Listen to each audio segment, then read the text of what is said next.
Good morning, everybody. My name is Crystal. Alexa, what's the time, please? The time is 9:27 a.m. Right, guys, good morning.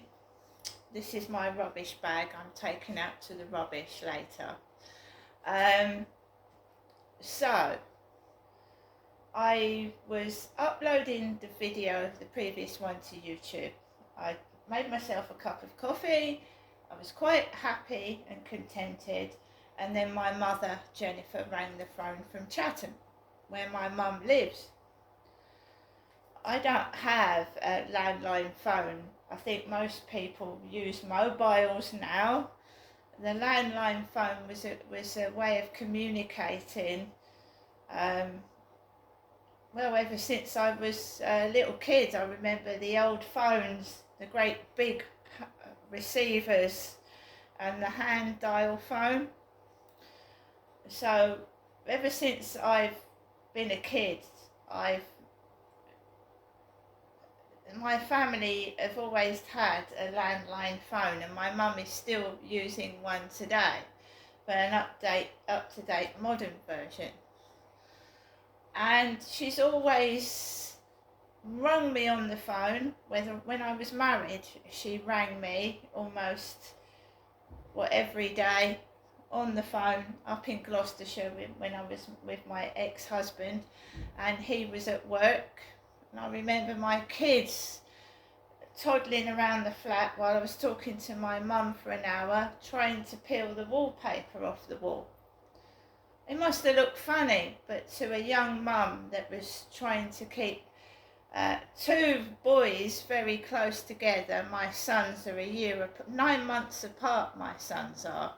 There's 9 months between them. And it was like having twins when I was a young mother. It was like looking after twins. And so I'd be talking to my mother on the phone, and they would be being naughty, as 3 and 4 year olds would be, pulling wallpaper off the floor, trying to open the cupboards and run me ragged. So, sorry mum, got to put the phone down, sort the boys out, back on the phone. So my mum has always kept in touch with the mobile phone, with the landline phone. She hasn't got a mobile, and she keeps reminding me.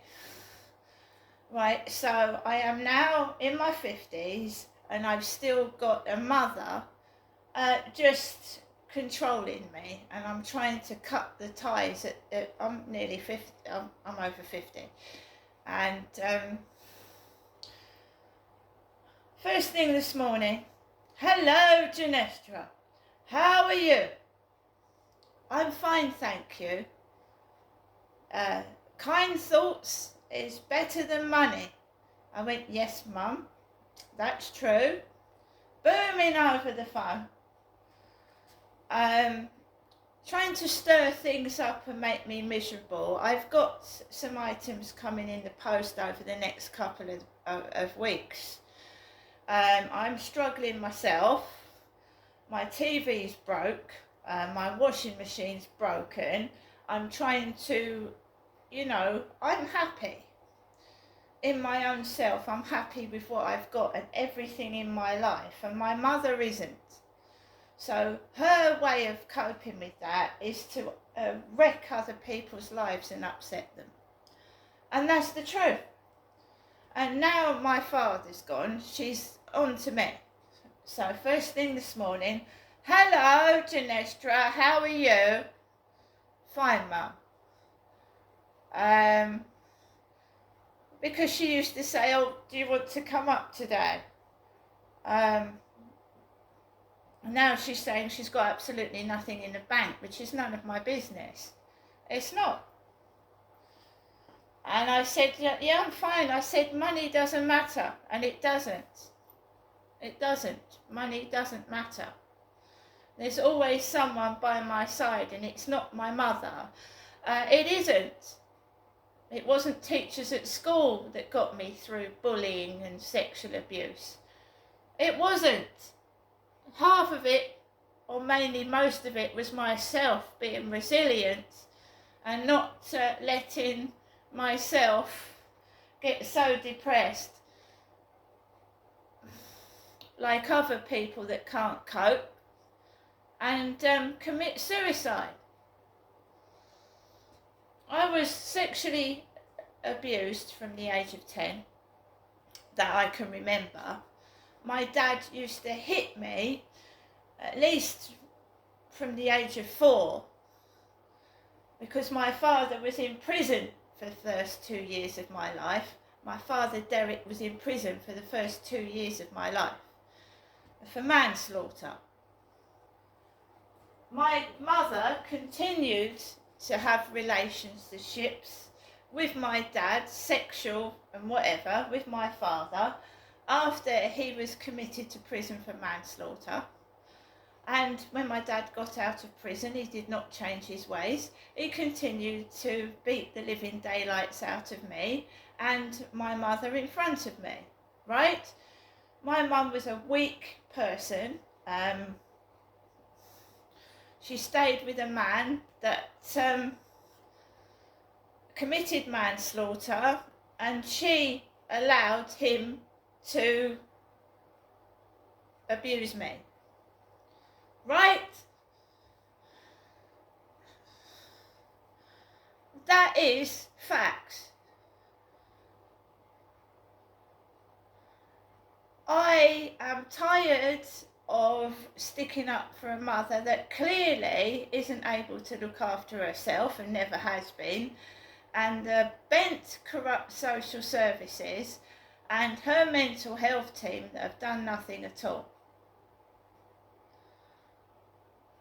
She was allowed to bring me up and she couldn't look after herself properly. She continued to have sexual relations with a man that committed manslaughter.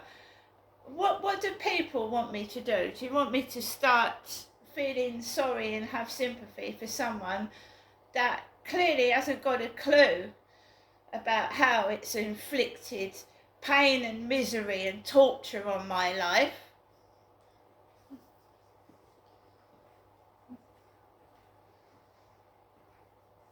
I don't want money. I mean, money would help, yes. Money would help, yeah. I could get a nice home to live in, but it can't buy the years that have been taken from me, the loss of my children, to an overbearing mother that won't leave me alone, the loss of any relationship. She tried to ruin the relationship between me and my sons. Thank God they don't listen to that.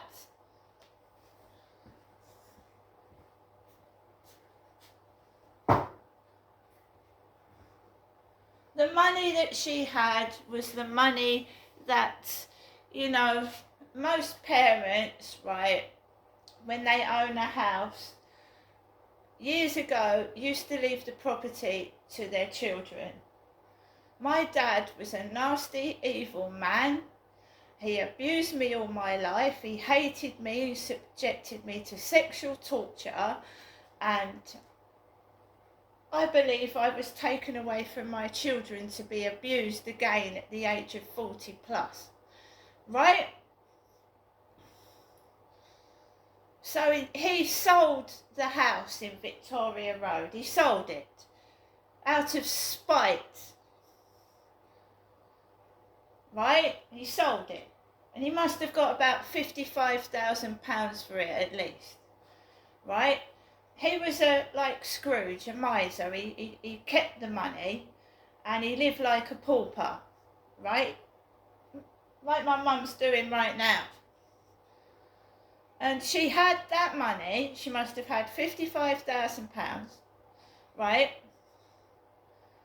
And she decided to give me bits of money out of it, and another member of the family as well. It hasn't made up for what my dad's done. So I was the eldest daughter. My sister died, my brother's dead. That house would have been handed down to myself. He sold the house. He kept the money in the bank. He died, money in the bank. Goes to my mum. It's all gone. It's all gone. And I'm very grateful for the drips and drabs of money, the £20 here and there. But, you know, I've got a mum that had private surgery on her front teeth when mine are twisted. It's the truth. My dad spent £300 back in the day on getting my mother's front teeth fixed when I've been made to live like this with a twisted front tooth since I was 13.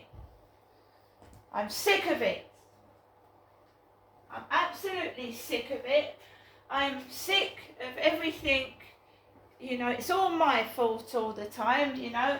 A 5-year-old child that's being abused, and the government needs to wake up about abuse and educate teachers and police to see warning signs of abuse in young children. And they released my dad after manslaughter to come and look after me. It's absolutely ridiculous, criminal, and I'm the one that has suffered. My sister did as well, and of course my brother did. And I'm sick of this on the phone to me every fucking day, trying to make me upset and use me, and I've had enough. Teachers, oh, why don't you speak? You know, thinking I was deaf, I was an abused child. Leave me alone, for fuck's sake.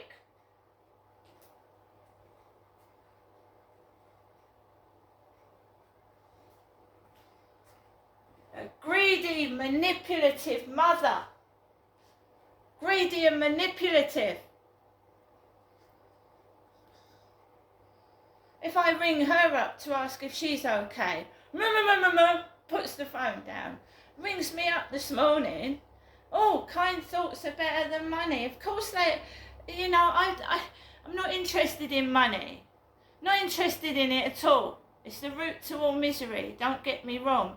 But this keep torturing me is not going to do anybody any good at all. Do you understand me? It's not. I have nothing. Everything's been taken off me. I have nothing that you can take.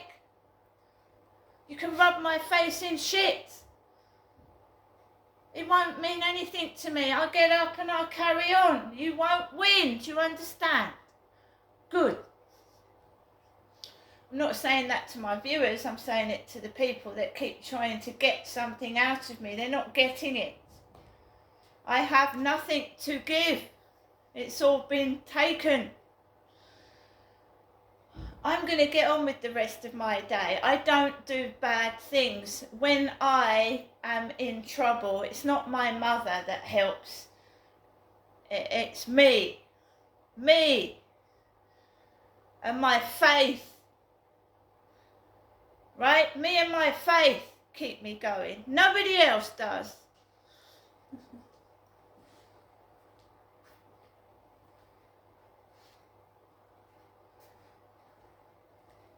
If people are nice and kind and they treat you with respect, yes, they'd get more out of me. But torturing me, locking me away, isolating me, making fun of me, no, you're not getting anything. Nothing at all.